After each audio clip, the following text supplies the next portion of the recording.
Beijing memberikan hukuman penjara berat untuk miliarder P2P lending. Sasaran lain yang harus disalahkan, miliarder China yang terkait dengan platform pinjaman peer-to-peer, P2P, menghadapi hukuman penjara seumur hidup atas dugaan skema pembiayaan ilegal bernilai miliaran dolar. Namun, para analis menduga PKC menyalahkan pemberi pinjaman P2P karena merampas tabungan warga, sehingga menimbulkan kekhawatiran bahwa dana yang disita mungkin akan menguntungkan Beijing daripada memberikan kompensasi kepada para korban. Pihak berwenang China mulai mendukung platform pinjaman P2P pada tahun 2013, dengan beberapa media milik pemerintah melaporkan bahwa platform pinjaman online ini dapat membantu meringankan tantangan pembiayaan dan memenuhi permintaan investasi modal swasta.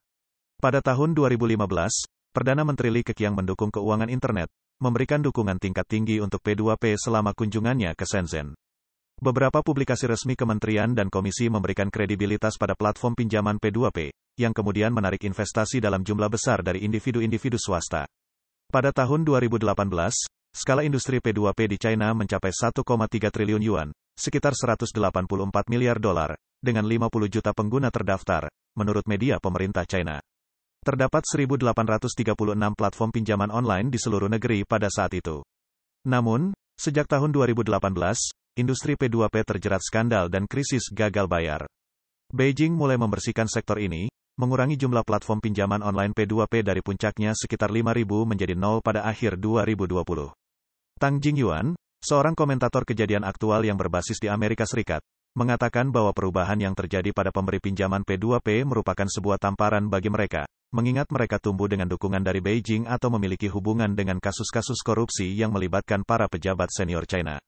Tang percaya bahwa langkah-langkah pengendalian risiko yang diterapkan oleh platform P2P, seperti deposito bank dan IC Agile Certificate Profesional, ICP, dan kredensial yang diakui industri, tidak efektif dalam melindungi kepentingan investor ketika operator menyalahgunakan atau melarikan diri dengan uang dalam jumlah besar.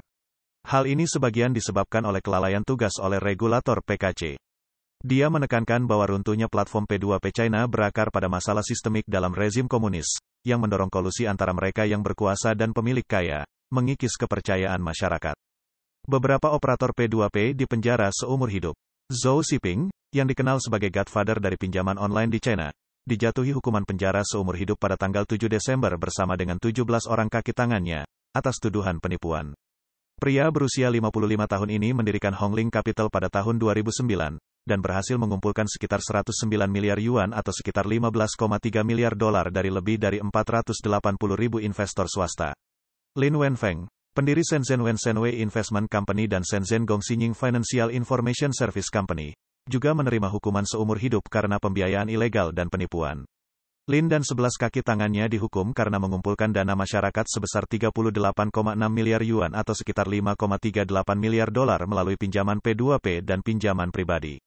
Lin pernah menduduki posisi kepemimpinan di Industrial and Commercial Bank of China, Export-Import Bank of China, dan China Merchants Bank. Dia pernah menjadi presiden Hong Kong Satellite Television dan ketua Shenzhen Golf Club. He Yuan, yang dikenal dengan produk Red Financial di Shanghai, menerima hukuman seumur hidup pada tanggal 14 November karena melakukan penipuan melalui perusahaan-perusahaannya, termasuk Humsun, Shanghai Investment Management Company, yang berhasil mengumpulkan lebih dari 8,9 miliar yuan atau sekitar 1,25 miliar dolar untuk lebih dari 41.100 investor.